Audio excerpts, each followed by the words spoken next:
Good morning. If you love your nerve, ah, happy Monday. But if you love your news served with an extra helping of Crazy Town, you have come to the right place. Let's go. Our beloved former president, Jimmy Carter, as you know, passed away yesterday at the ripe young age of 100 years. To the extent you believe in some sort of literal or metaphorical afterlife, I certainly hope he is there with his wife, Rosalind Carter. I believe they spent 77 years together, and hopefully, whatever force or power they have together endures for the eternity, and their light will shine in all of us. Now, before I get to the more heartfelt tributes to President Carter, I want to share with you how much I love that he is getting the last laugh. Now, I won't accuse him of planning something like this, but it just so happens you may be aware that when a president dies, a particular proclamation goes into effect. It's Proclamation 3044, which was an order signed by President Dwight Eisenhower in March of 1954.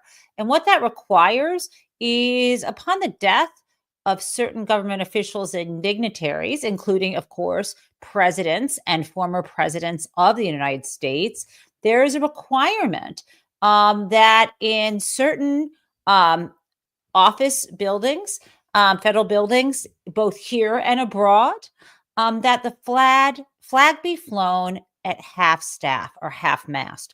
And when it comes to the president of the United States, the duration of this flying flags at half staff is 30 days. Thank you, Jimmy. What that means, if your brain is waking up just like mine is right now, what that means is Jimmy Carter died yesterday, December 29th, 2024. And you may know then, therefore, that January 20th, 2025, that date of ignominy when Donald Trump will be sworn in once again to the presidency of the United States, that day falls within the 30-day legally mandatory tribute. So while Donald Trump is being sworn in at the Capitol steps, as well as at the White House when he moves in, the flags will be at half staff. Thank you, Jimmy, because it is a day of double mourning. And I like to go into the weeds here. So I want to give you the actual citation. Here you go. And I cut and pasted this so you could read it better. So this is the beginning of that proclamation that I mentioned from Dwight Eisenhower from March 1st of 1954.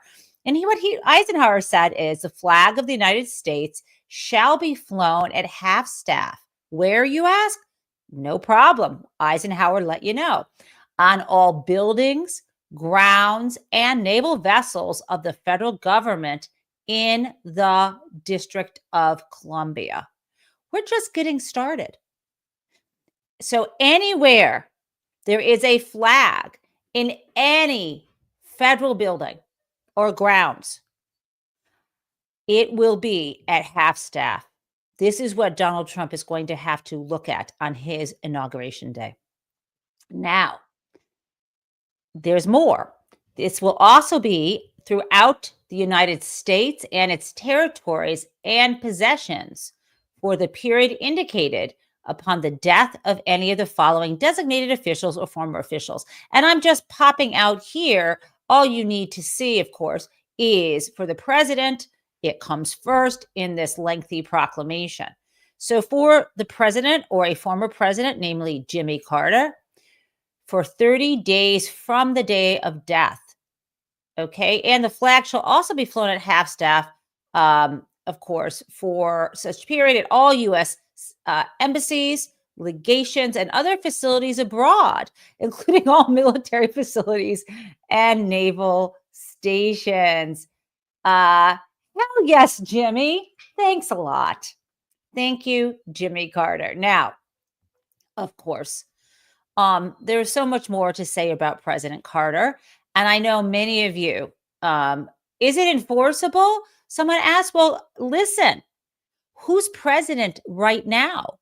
Who is president right now? It is Joe Biden. So let's just play this out because, like you, I also understand that the rules don't apply to Donald Trump, right? And you can imagine he does not want this to eclipse, so to speak. Eclipse. That is why he is looking up at the sun in my thumbnail. Of course, Donald Trump does not want Jimmy Carter's death to eclipse his inauguration. And so, yeah, does he have a choice? Well, here's the deal. He is not going to be president of the United States. He will not be the commander in chief until he is sworn in. I believe it's like at noon on the 20th of January. So can you imagine? Can you fucking imagine if Donald Trump, because I can, his first decree being the minute he's sworn in to have ready to go that every federal building, including right there in front of him at the Capitol and the White House, that he makes a new proclamation such that if the death of a president coincides with an inauguration, then this rule would not apply and you have to immediately lift the flags to full salute. I mean, it doesn't really matter. So I'm glad that someone asked, how petty could he be? Yes, Joan Talbert, I'm answering that question. Those of you who are joining the show right now probably just heard the answer. But yeah, so it doesn't really matter. Donald Trump is not in power. So he is going to have to be petty as fuck. And it won't matter because basically, thank you, Jimmy Carter. You are President Carter having the last word about what it means to be a good president, a good former president, and what we would say in the Jewish faith, a complete mensch. Now, speaking of what President Biden can do and what Jimmy Carter means or meant to us, I'd like to share with you President Joe Biden's tribute to Jimmy Carter. Here we go. All over the world feel they lost a friend as well, even though they never met him. And that's because Jimmy Carter lived a life measured not by words, but by his deeds. Just look at his life, his life's work. He worked to eradicate disease, not just at home, but around the world. He forged peace, advanced civil rights, human rights, promoted free and fair elections around the world. He built housing for the homeless with his own hands. And his compassion and moral clarity lifted people up and changed lives and saved lives all over the globe. What a beautiful man. And what brings me joy is to have Jimmy Carter remembered and celebrated so that we can be reminded and our children can be reminded that some of us, most of us still value a person who gives of himself, a person who inspires others and uses power to improve the lives of millions, not line his own pockets. And so I want to speak to you specifically about one of Jimmy Carter's biggest accomplishments. And I'm going to play other sweet tributes as well from the youngsters. My oldest kid, Emily, shared with me some of the most fabulous tributes on TikTok for Jimmy Carter. But let me share with you what people are talking about when they said he eradicated disease. And here we go. Let me just pull this up. So this is a photo from an article on National Public Radio. It's a photo here with Jimmy Carter and the former president of South Africa, Nelson Mandela. And this happens to be unrelated to guinea worm. This was from 2002, and it was a new AIDS project. They are posed here. But let me share with you what this article is about. Jimmy Carter got involved in what's helping eradicate a disease known as guinea worm worldwide. And in 1986, right? So this is after he's been out of office for 6 years. There were 3.6 million cases of guinea worm. And I'm going to talk to you about that disease in a moment. But it's very uncomfortable and painful and affects children and so on. Now, 40 years later, the number has plummeted, and the Carter Center said that in December of 2024, this month, there were just 11 human cases reported worldwide. And we won't have the final figures until next year. But I want to share with you, if you can see this, what you are looking at. And I'm sorry if this is too early in the morning for you, but you know what? It's too early in the morning for all the children, the millions, the 3 million of them who suffered from this. And this is what Jimmy Carter did to help. So what happened is Carter was hell-bent or heaven-bent on curing, Carter was, I would say, hell-bent or heaven-bent on curing this disease. And he was given information suggesting that it wouldn't be possible.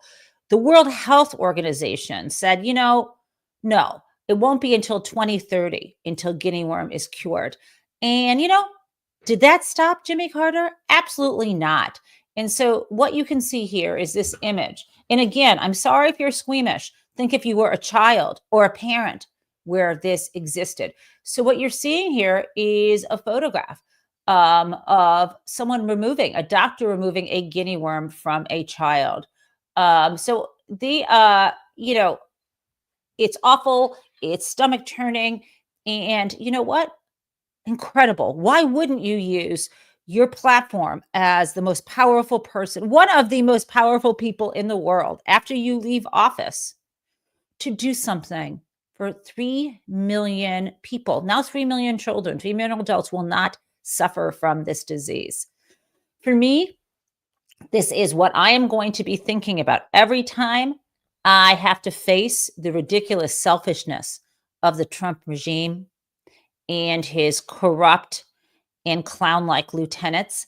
I'm going to remember that we can, again, have a leader like Jimmy Carter. Now, there is more, of course, to say about Jimmy Carter. And one of his other biggest attributes or accomplishments that people know about is his role with Habitat for Humanity. And I think, I don't know if any of you in the chat, have ever participated in a Habitat for Humanity, build, right? So Habitat for Humanity is an organization Jimmy Carter was hugely part of. He was not a founder, but it was founded in Georgia, I believe, in the late 1970s. Yes, it was founded in 1976, right when Jimmy Carter took office. But the Carter Foundation has been a tremendous support for Habitat for Humanity. I don't know what the financial contribution is, but I know he lent his name and he lent his hands to building homes. And I have participated in one home near me. And it was very rewarding because I had never used a nail gun before on a house.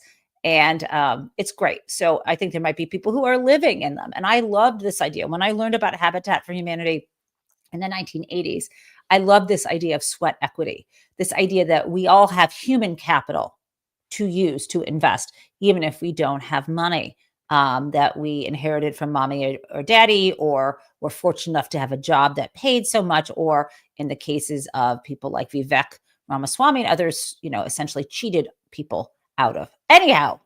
And I only say that because of allegations of his insider trading, but no big deal. Anyway, Jimmy Carter is the real deal.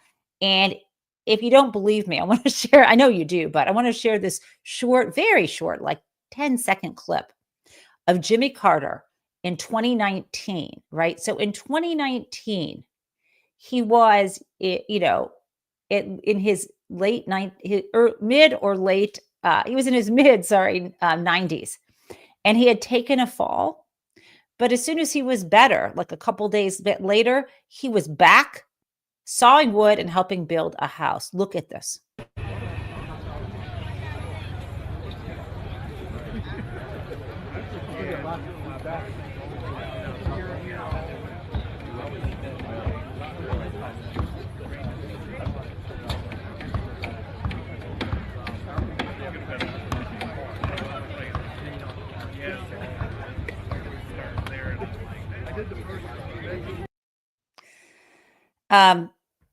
God, it makes me smile. And, I just want to say it before I talk about a couple other things that Jimmy Carter accomplished and then share the kids' TikTok videos, which you will really enjoy. I see people in the chat say, good for you for doing that. But I want to say it's not about showing off and saying, I've done these things. I want to tell you, I still remember doing that. And now it's going back, I think, over 25 years since I did it. And I remember it vividly. And there are a lot of us who, make a living speaking or writing, who love to use our hands. I mean, I know typing uses my hands, but I spend a lot of time knitting. My husband, who is an artist, spends a lot of time gardening, and he actually has learned how to be an incredible woodworker. My older kid, who is a physicist, loves to crochet.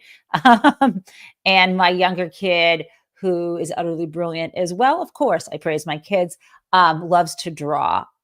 We are integrated people, right? And if you bring your hands to something, it's much more satisfying than just writing a check. And you know what?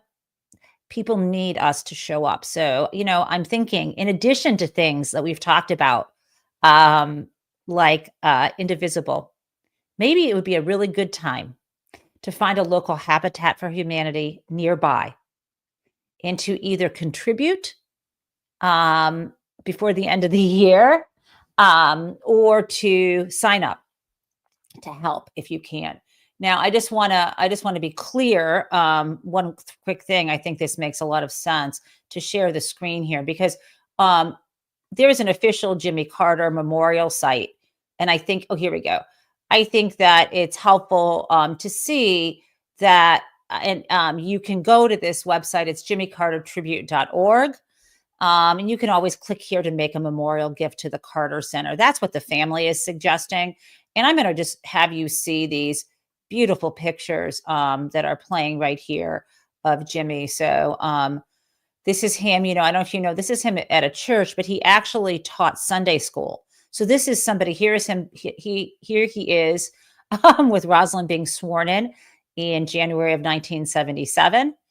And, Jimmy Carter is someone who cared about housing, education, and healthcare. These are fundamental, vital services that I believe government should be providing. Beautiful picture of the two of them together. This is a photo of Jimmy Carter. Some of you may remember this. On the left, you have Anwar Sadat of Egypt. On the right, Menachem Begin of Israel. And it was, of course, referred to as peace in the Middle East. More on what he accomplished there at that time. Of course, we have now, him working toward eradicating guinea worm here. Now,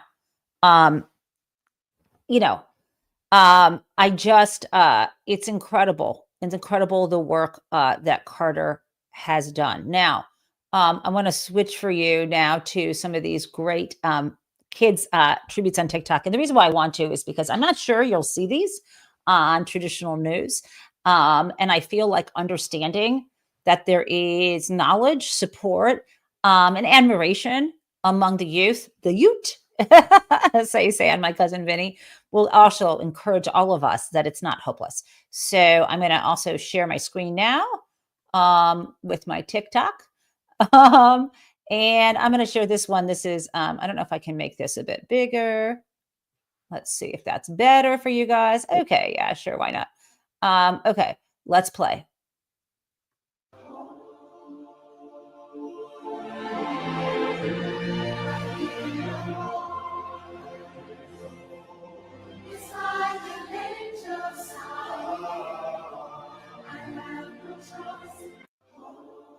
Oops, let me try to do a better job here. Okay. Well, for my family, I hope I can be remembered as a good great-grandfather and a good grandfather and a good father. By my wife, I hope I can be remembered as a good husband. But in politics, as a champion of peace and human rights, I was lucky enough to keep our country at peace for the 4 years that I served. And we were, I think, looked upon as a champion of human rights then. So that's the two things I guess politically speaking of it. She's got a point. She's an icon. She's a legend. In honor of former President I Jimmy love this Carter, the best. here are 9 facts about the man that you may or may not have heard. Number 1, he's the first president to be inaugurated using a name not his own, meaning he used his nickname Jimmy Carter when he was sworn in, as opposed to using his birth name James Earl Carter Jr. Number 2, he delivered the eulogy at the funeral for both Coretta Scott King and former President Gerald Ford. Number 3, he openly criticized the Bush administration for their handling of the Hurricane Katrina catastrophe. Number 4, he was friends with the king himself, Elvis Presley, from 1973 until the king's death in 1977. Number 5, to help with the energy crisis, Jimmy Carter was the first to install solar panels on the White House.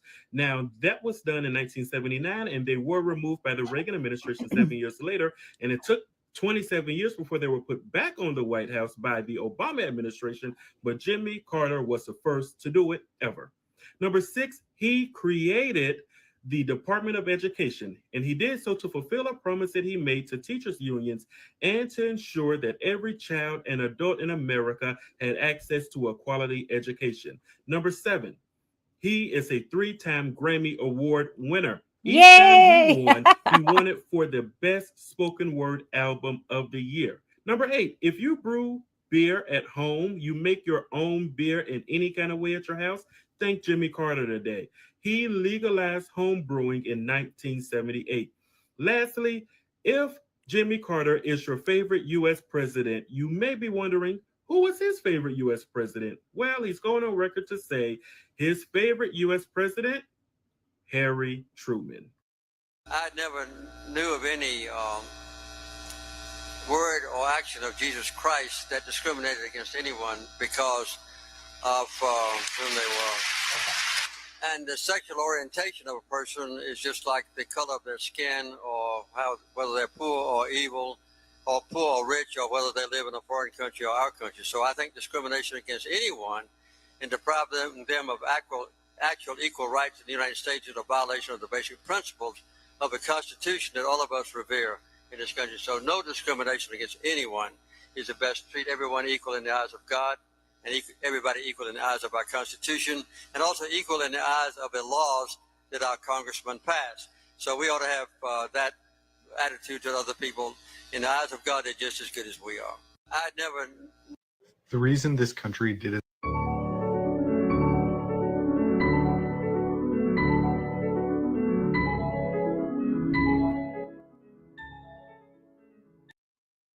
I like this. I'm taking the music down. This is, if you can read this, I'm going to go back so you can see it. I'll read it out loud.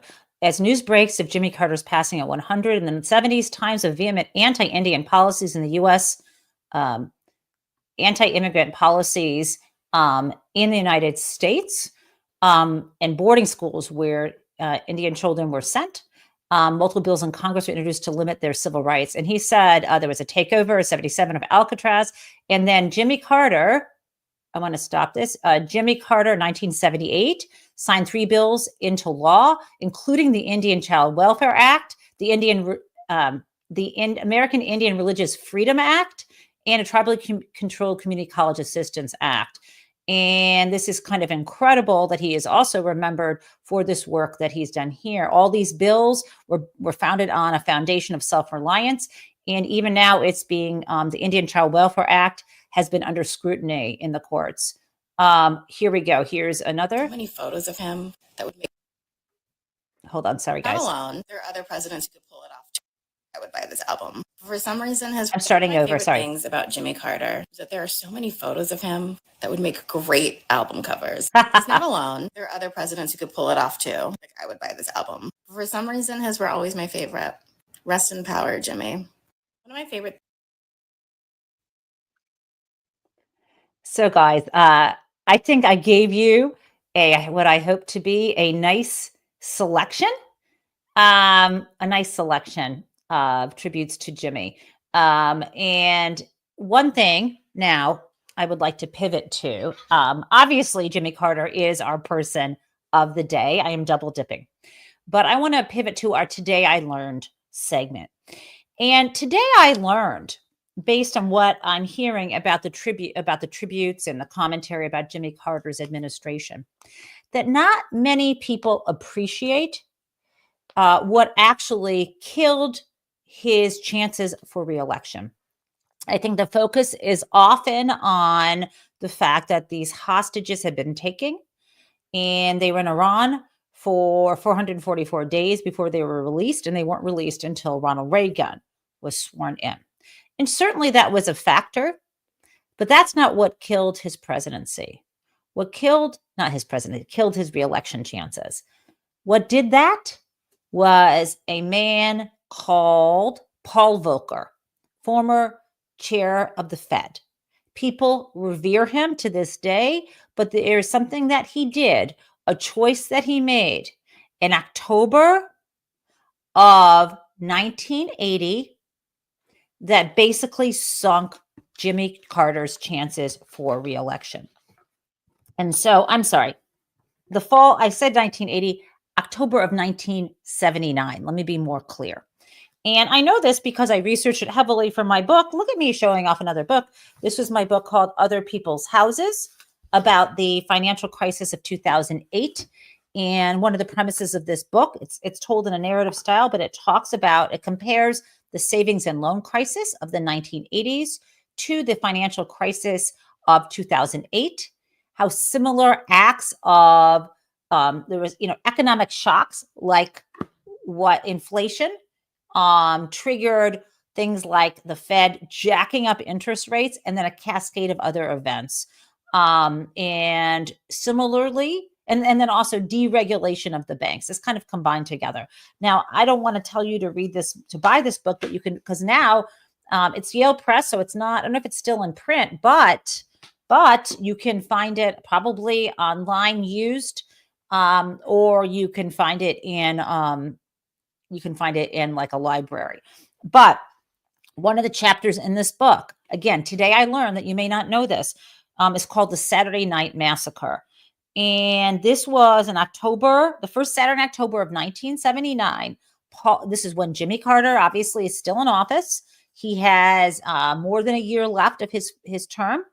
And Paul Volcker called an evening press conference. This was on a Saturday night. And he was talking about inflation. And he said, he described that consumer price inflation had been running at a rate of more than 10% since March. And this was the second experience the country had of double-digit inflation. And he said the first occurred in 1974. This is, of course, before Carter was president. This was during the Vietnam War, during the end of Nixon and into the Ford administration. And he made a very technical speech that Saturday night. Again, this is Paul Volcker. And he did not actually detail what was causing inflation. And that would have been helpful. People aren't stupid. Instead, he spoke in very technical jargon. And this is what economists sometimes do.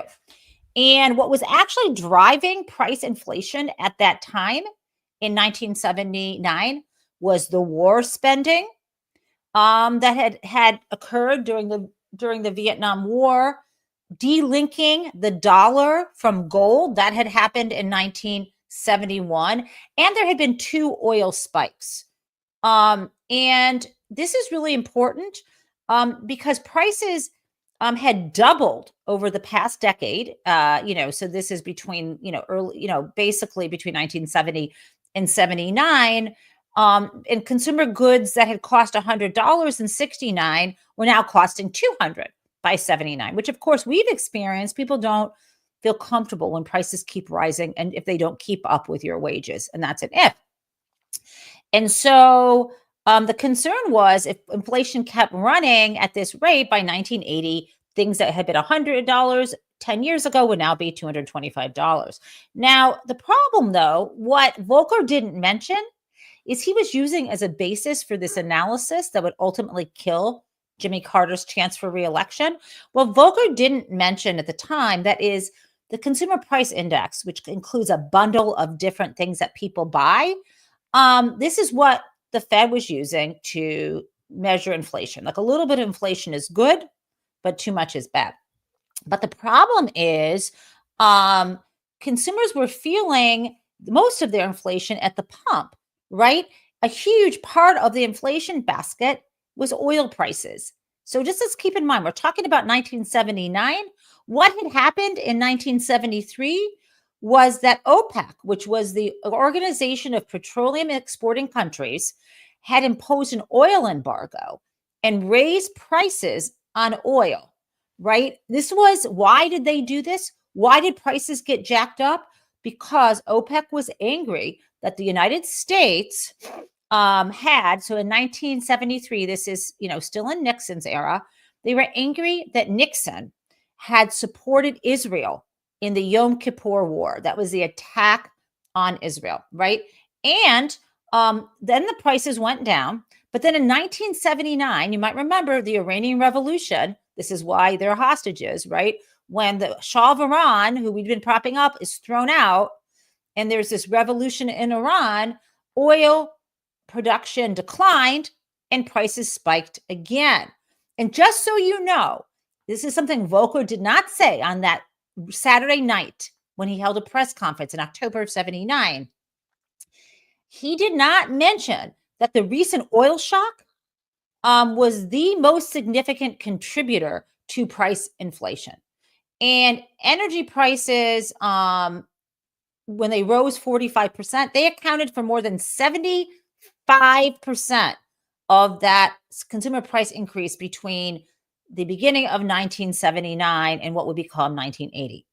So that really sucks that Volcker didn't mention that. He also didn't mention that with inflation, some people win and some people lose. But this is known as a Saturday Night Massacre, and sort of a reference to how, Nixon had a so-called Saturday Night Massacre when he was trying to fire his attorney generals. This was referred to as a Saturday Night Massacre because it basically killed Carter's chance of reelection. So just to be clear, what Volcker did is he allowed, he allowed interest rates to go through the roof. This crushed the savings and loans. This crushed people who had variable interest rates on their credit cards, right? And let me just say, so when Carter took office, just to give a feel for what ruined Carter, when Carter took office, the prime rate was at 6.25%. So that's like the baseline rate for a lot of consumer loans at that time. By the time of the press conference, it was 13.5%. But what Volcker did after that Saturday Night Massacre is he let interest rates go up. And I don't want to tell you the mechanism and the plumbing for this, but he took steps that made interest rates go up to 20%.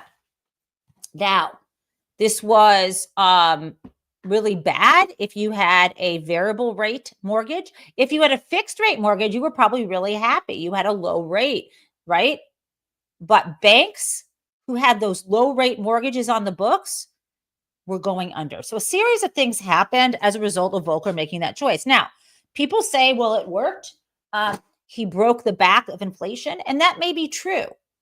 But also, what is also true is with interest rates spiking, with the economy tanking, with banks failing, and of course, with the hostages still being held, Carter didn't stand a chance. So that's my today I learned. Maybe it's more of a today you learned story.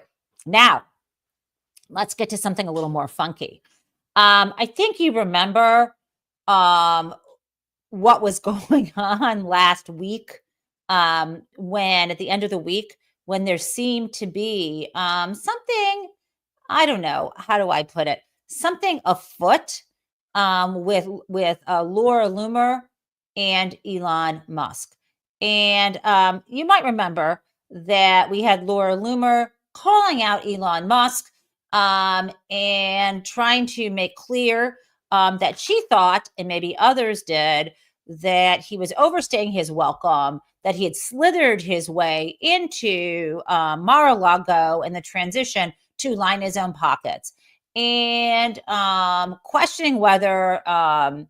largely questioning whether this DOGE, this fake Department of Government Efficiency, was just to help his billionaire tech bros.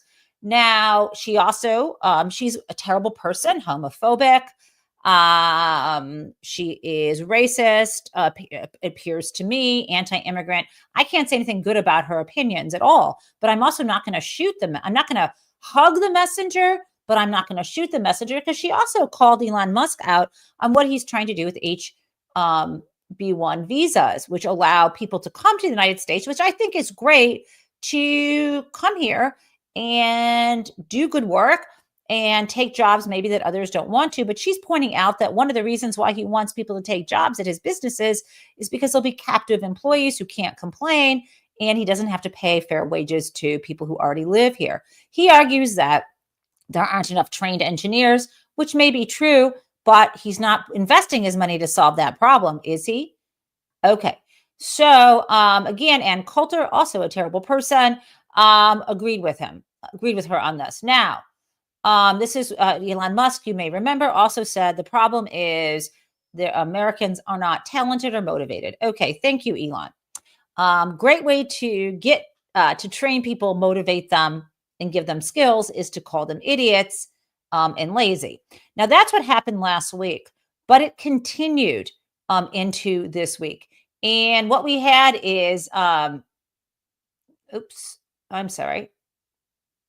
it continued, I got this, into this week, in that it turns out it appeared last week that maybe maybe Laura Loomer was a proxy for Donald Trump, wanting her to be one of the people who tried to take down Elon. Well, in response, Elon basically kicked her off Twitter or demonetized her account, took away her blue check, did this to all these other people. She and all these folks are freaking out. People who used to support Elon Musk are like, I thought he was a free speech absolutist, as if all of us didn't know he was throttling the website to help Donald Trump get elected. Anyway, so people are kind of angry at Elon, whatever, right?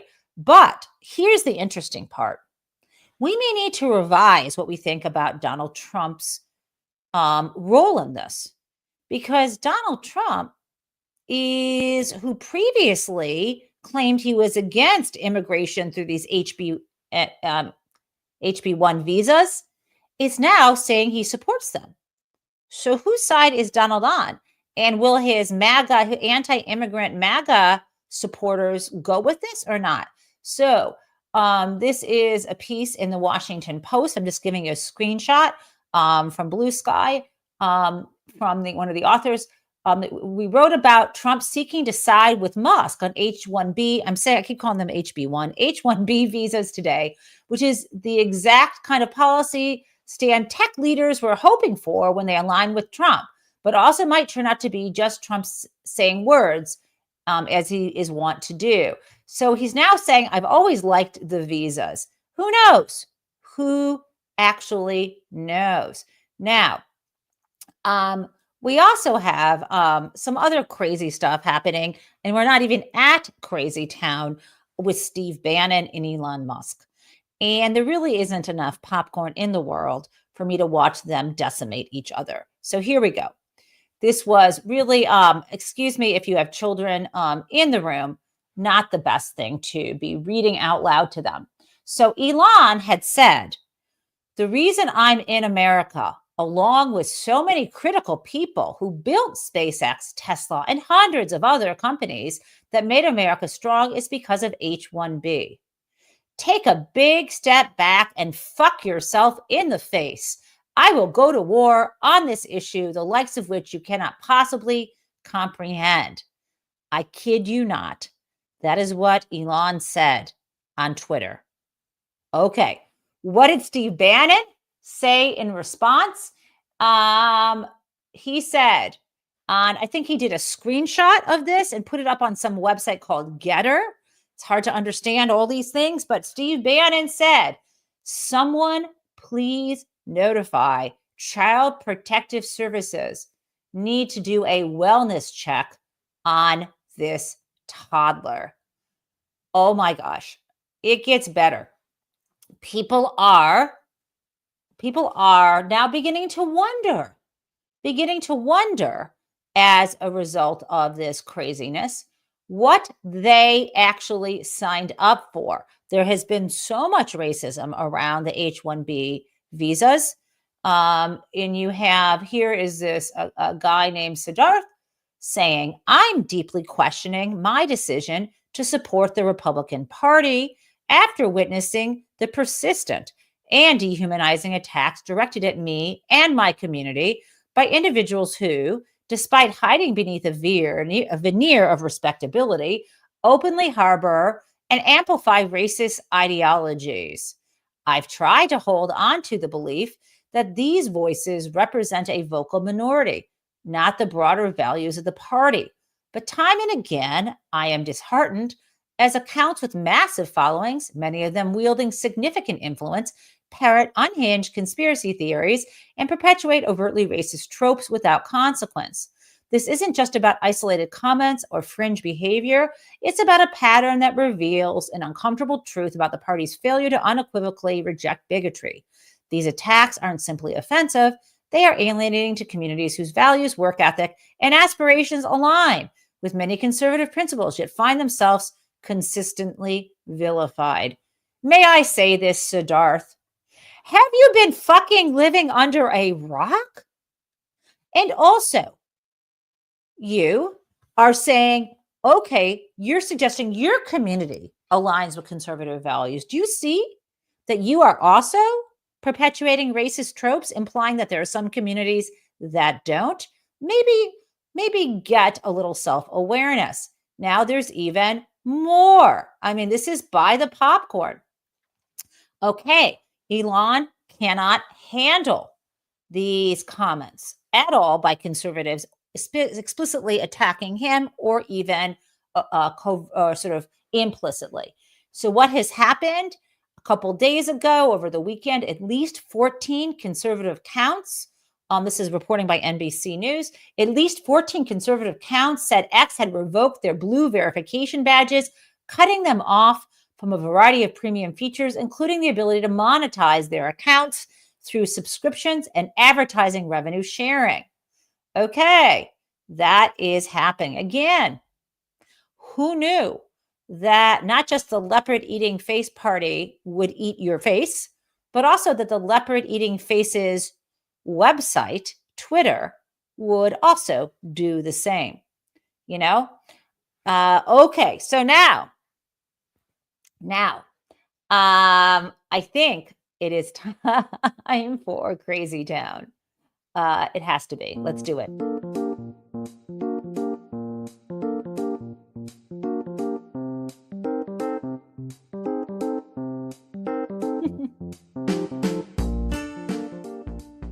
So I promised you an extra helping of Crazy Town, did I not?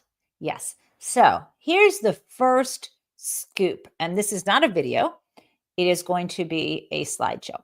So the first scoop of Crazy Town is, I love it, Joy Reid saying, free speech, man.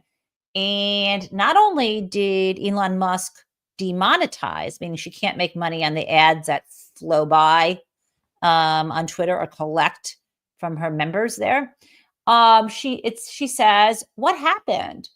So this is what she put up. I'm not sure if she put this up on she tried to put this up on Twitter, or if she put this up on Blue Sky. She did try to start a Blue Sky account and has been suspended many times. It says, what happened? We have determined that you have violated the X rules, so we've temporarily limited some of your account features. Okay, so while you are in this state, you can still browse, but you're limited to only sending direct messages to your followers. No posts, reposts, follows, or likes. Your account will be restored to full functionality in 11 hours and 59 minutes. So I guess after she got restored, she posted that. Now, other crazy stuff happening. There is someone who's aspiring to be in Congress, again, modeling herself after the bad people, not someone like Jimmy Carter. And it's horrifying, but she actually staged a mock execution of a migrant. This is not okay, and I hope someone visits her in law enforcement. Also under crazy, Donald Trump is trying to preempt the U.S. Supreme Court hearing the arguments involving TikTok. I can't even begin to tell you, and I'll get back to this, what he's saying, because it doesn't make a lot of sense. But you may know that the U.S. Supreme Court is hearing some kind of argument. They can rush when they want, right? Hearing an argument on January 19th. And Donald Trump doesn't take office until the 20th. And somehow he's telling them, don't hear this. Don't suspend TikTok. I'm the president.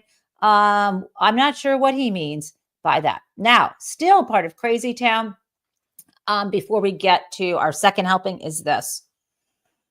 Again, people being surprised that Donald Trump will likely do what he said he's going to do when it comes to hurting the poor and helping the rich. And this is from the Washington Post. After backing Trump, low-income voters hope he doesn't slash their benefits. Good luck with that. Now, helping two of Crazy Town. Okay.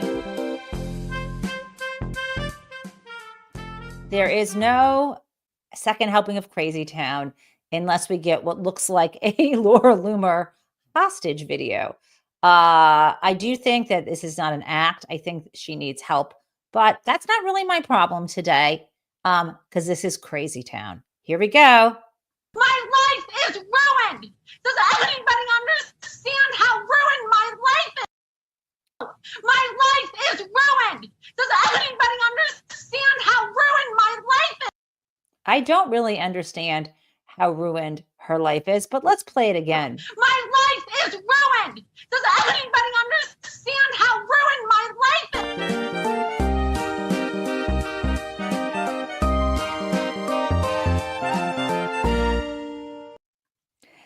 Can I say that I just don't care?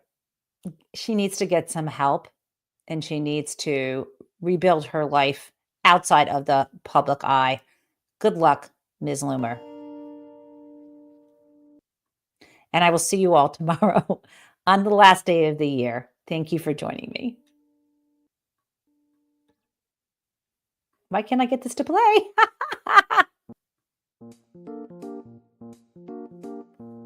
Bye.